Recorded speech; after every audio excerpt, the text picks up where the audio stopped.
A warm welcome to all our viewers. I'm your host Pratiksha Mishra and you're watching another episode of South Asia Focus. Let's begin the show. Prime Minister Narendra Modi's two-day visit to the United Kingdom concluded successfully. During the visit, he was warmly received by the Indian community in London, reflecting strong diaspora support. PM Modi held productive discussions with UK Prime Minister Keir Starmer, focusing on key issues, including the progress of the India-UK Free Trade Agreement.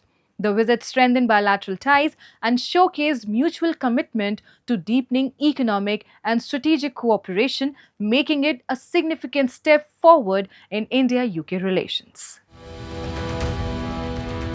India is steadily cementing its position as a global economic powerhouse, forging strategic partnerships that fuel growth, innovation, and shared prosperity.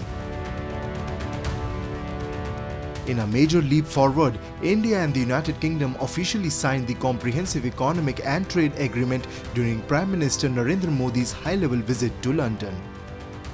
With its broad scope, CETA is expected to elevate the India-UK Comprehensive Strategic Partnership to new heights by enhancing cooperation in areas such as services, advanced manufacturing, clean energy, and digital commerce. भारतीय textile, footwear, gems and jewellery, seafood और engineering goods को UK में बेहतर market access मिलेगा। भारत के agriculture produce और processed food industry के लिए यूके की मार्केट में नए अवसर बनेंगे। भारत के युवाओं, किसानों, मछुआरों और एमएसएमई सेक्टर के लिए यह समझौता विशेष रूप से लाभकारी सिद्ध होगा। And we both know this is the biggest and most economically significant trade deal that the UK has made since leaving the EU. And I think I can say that it's one of the most comprehensive deals that India has ever done.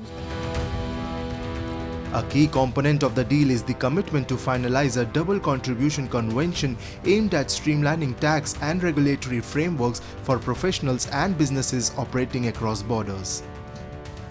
This provision is likely to reduce compliance burdens, lower operational costs, and boost competitiveness, especially for startups and service-oriented firms.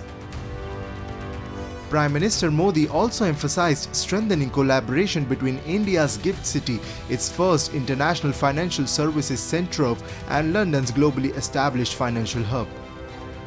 Both sides agreed to explore deeper institutional linkages to enhance financial cooperation and innovation. We have ensured that the benefits of this agreement will go to such sectors which are of very high value add or very high technologically based in the United Kingdom, which is good for the Indian people. The United Kingdom has opened more than 99% of the traded value of exports from India in this FTA, so that all our textiles, our footwear and leather products, our pharmaceuticals, our toys, our furniture, processed foods, all of them will now have access to the UK market. The India-UK Comprehensive Economic and Trade Agreement comes at a time when New Delhi is actively diversifying its trade partnerships through comprehensive free trade agreements. The pact marks India's 16th such agreement, joining an expanding network of FTAs with countries and regions like the European Free Trade Association, Japan, South Korea, and Australia. Industry experts are now praising the India-UK deal for its potential to significantly boost exports and set new standards.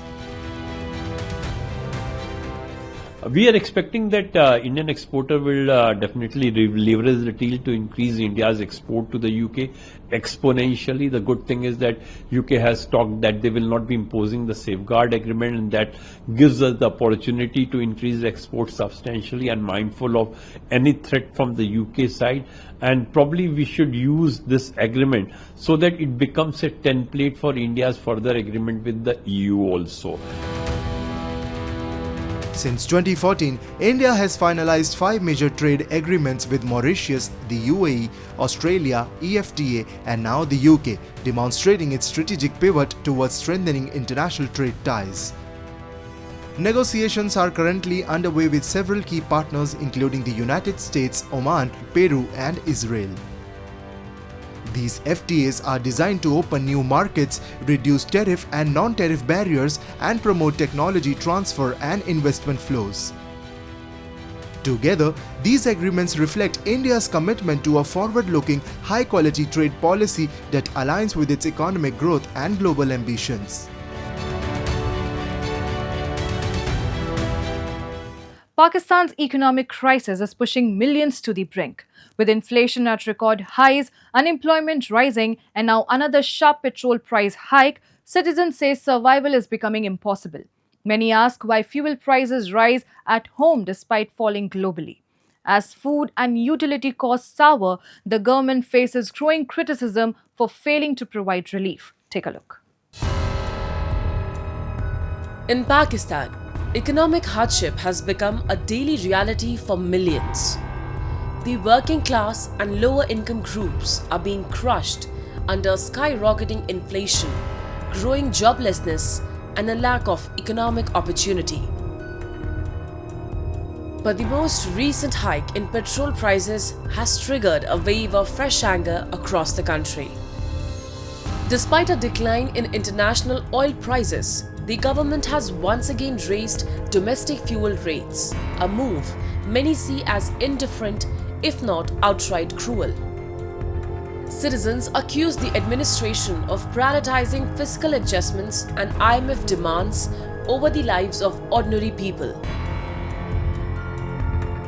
एक चीज़ समझ में नहीं आती है, आलमी मंडी में petrol की कीमत नीचे आई जा रही है और हमारे यहाँ जब आलमी मंडी में पैसे नीचे आते हैं तो हमारे पैसे बढ़ जाते हैं। अब आप अंदाज़ा लगा लें, एक महीने के अंदर 2 दफ़ा पेट्रोल की कीमत बढ़ चुकी है। आवाम, गरीब आवाम कहाँ जाएं? के इलेक्ट्रिक वाले पैसे बढ़ा रहे हैं, गैस के पैसे बढ़ रहे हैं, पेट्रोल के पैसे बढ़ रहे हैं। हुकूमत गरीब आवाम और इस तरफ देख नहीं रही, जबकि मेरी नज़र के अंदर पेट्रोल के पैसे नीचे आने चाहिए। दुनिया में हर जगह जब पेट्रोल के पैसे आलमी मंडी में नीचे आते हैं तो वहाँ पे उन कंट्रीज़ में पेट्रोल की कीमत नीचे कर दी जाती है। एक वाहिद हमारा मुल्क है कि पेट्रोल के पैसे बढ़ा दिए जाते हैं। हुकूमत को चाहिए कि वो चाहती क्या है भाई। Basic necessities, food, electricity, gas are now luxuries for many families. Unemployment has reached alarming levels, with many educated youth unable to find work. Yet, the political leadership appears more focused on survival in power than offering relief to the people. The burden of economic mismanagement is being shouldered entirely by the common citizen. As inflation spirals out of control, Pakistan's political elite has failed to introduce meaningful reforms, control utility prices, or offer subsidies to the vulnerable. Imran, echoing the voice of many, expresses his helplessness. गरीब आवाम के साथ क्या चाहती है? खुदकुशी कर ले, मर जाए, क्या करे? एक किसी चीज़ की फैसिलिटीज़ हमारे मुल्क में नहीं दी जाती है, बल्कि पैसे बढ़ाए चले जाते हैं। गरीब आवाम को मारने पे तुली हुई है हुकूमत। मैं हुकूमत से कहता हूँ ज़रा नज़रसानी करे, गरीब आवाम को किसी चीज़ की रिलीफ दें ताकि गरीब आवाम सुकून से सो सके। Many in Pakistan believe that unless urgent, transparent and people-centric policies are introduced, the crisis may lead to widespread social unrest. But the administration continues to make cosmetic announcements with no real change on the ground. There is no visible action to curb corruption, improve tax collection from the elite, or reduce extravagant government expenses. Instead, the brunt is passed on to those who can least afford it. Citizens are demanding accountability, not press conferences, not promises, but policies that actually deliver relief. If the political leadership continues to ignore these cries, the fallout may go beyond economic hardship it may threaten the very stability of the country.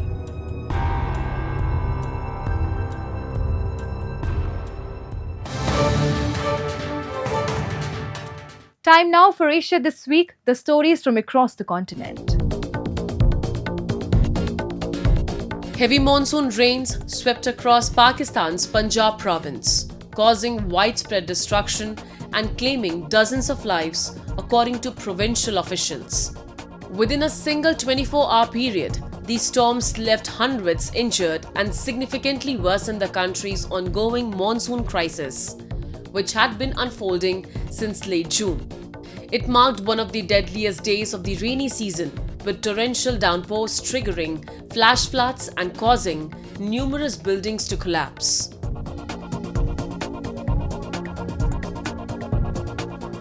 At least 20 people were killed and more than 170 injured after a Bangladeshi Air Force training jet crashed into a school campus in Dhaka, the capital of Bangladesh. The incident occurred at Milestone School and College in Uttara Sabab, where video footage showed a massive fire and thick smoke billowing from a two-story building that had been struck by the aircraft. According to a statement posted by the armed forces on Facebook, the F-7 jet suffered a mechanical failure shortly after taking off for a training exercise. The pilot was among those who lost their lives, the Air Force confirmed.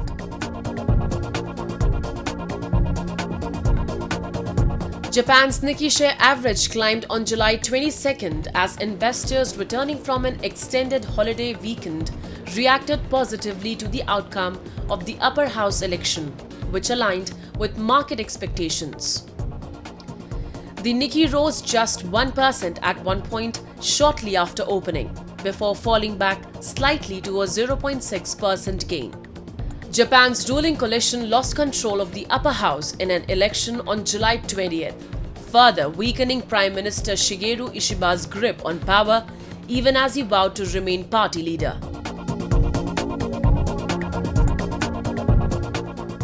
Moving on. The situation in Pakistan-occupied Jammu and Kashmir continues to worsen with increasing frustration among residents over decades of neglect, exploitation and systematic misrule. A growing number of voices from the region are now demanding peaceful systemic reforms to bring justice, accountability and tangible development to the region. The discontent brewing in Pakistan-occupied Jammu and Kashmir is reaching a tipping point. For over 70 years, the region has been marred by poor governance, lack of infrastructure, limited access to quality healthcare, and virtually no educational or economic opportunities. Political activists in the region are strongly criticizing the prevailing conditions, holding successive governments in Pakistan and local leadership responsible for the stagnant state of affairs. They are accusing elected representatives of working only for their own vested interests, ignoring the real needs of the people.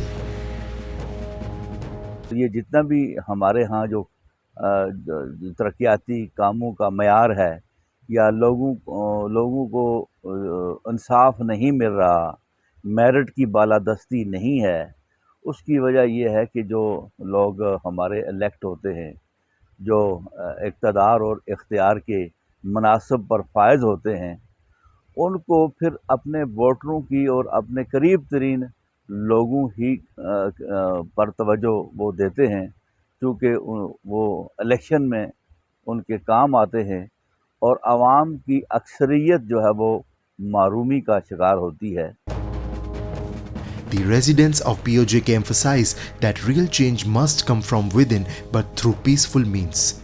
They are calling for systemic reforms to overhaul the electoral and governance systems that have failed the people for decades. ज़रूरत इस बात की है कि एक पुरअमन तहरीक के ज़रिए से पहले तो इस मुल्क के निज़ाम में तब्दीली लाई जाए, फिर जो है वो इलेक्शन में इस्लाहात की जाएं और उन इस्लाहात के नतीजे में जो है वो एक दुरुस्त तरीके से इलेक्शन करवाया जाए. The demand for justice and development is growing louder across POJK. Ordinary citizens, civil society groups, and political activists are increasingly voicing their anger and disappointment at a system that has, for too long, kept them on the margins. Despite its abundant natural resources and strategic location, POJK remains underdeveloped and disconnected from meaningful progress. Many blame a deliberate policy of neglect by Pakistani authorities, who have often used the region as a pawn for political leverage rather than addressing the genuine concerns of its people. As decades of misgovernance and frustration boil over, the voices calling for change are no longer whispers, they are becoming a unified demand for a better future in POJK. Imagine a farm where technology and nature work hand in hand, where crops grow without soil, nourished by precision-controlled water and nutrients, all inside climate-smart greenhouses. Here, water use is slashed to a tenth of traditional farms and residue-free crops flourish year-round. This is not the future, it's happening now in Telangana. Welcome to Simply Fresh, one of India's leading precision farm where innovation meets sustainability to transform how we grow our food. In Siddipet, Telangana, a quiet revolution is reshaping Indian agriculture.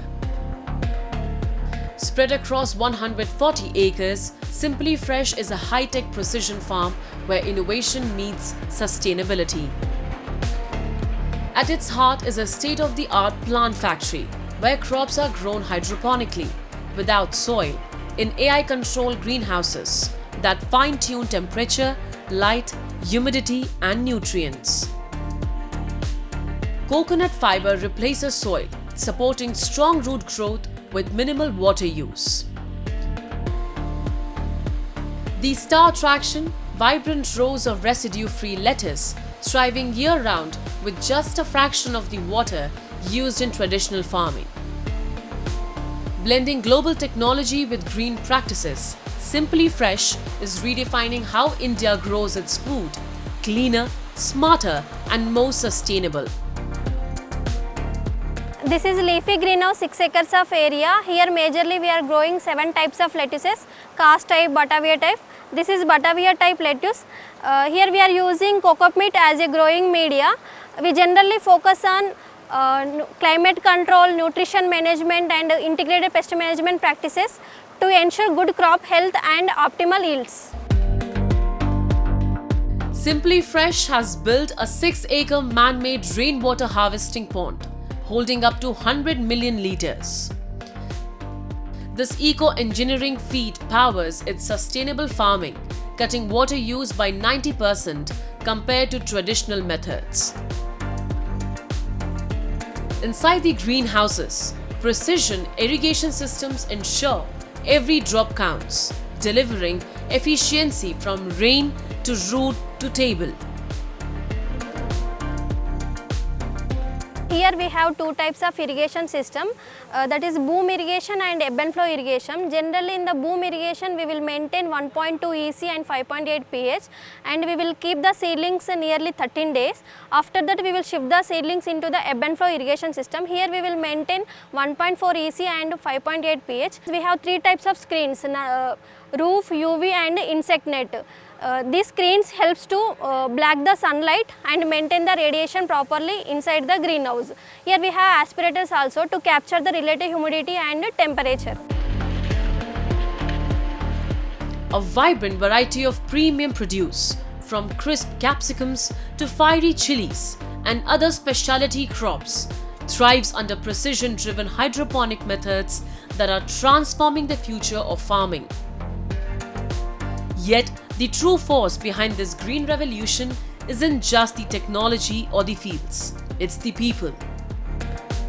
From carefully selecting the perfect seeds to designing smart export strategies, every step is shaped by innovation, guided by data, and fueled by a shared commitment to sustainable farm-to-fork excellence. The crops that we wanted to grow also, it is not generally grown in all over India. It is very specifically grown in very protected cultivation. And that's where we thought of growing, lettuces or some of the exotic vegetables, and also some of the more generally available crops like capsicum or tomatoes. Although the initial, there was a lot of turbulence, I should say, but now it is streamlined, and we have, continuously building more greenhouses. Like this year, we added 12 acres of greenhouses, and similarly going forward, we have similar plans. Across India, a quiet but powerful transformation is taking root. One where sustainability meets science and tradition blends with technology.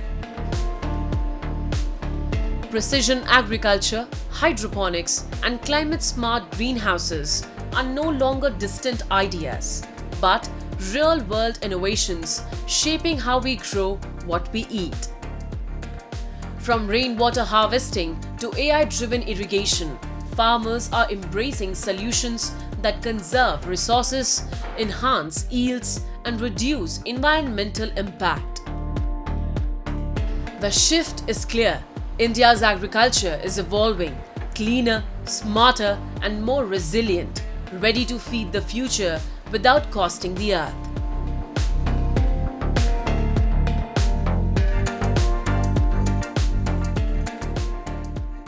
From smart greenhouses to cleaner harvest, Simply Fresh is redefining what it means to farm.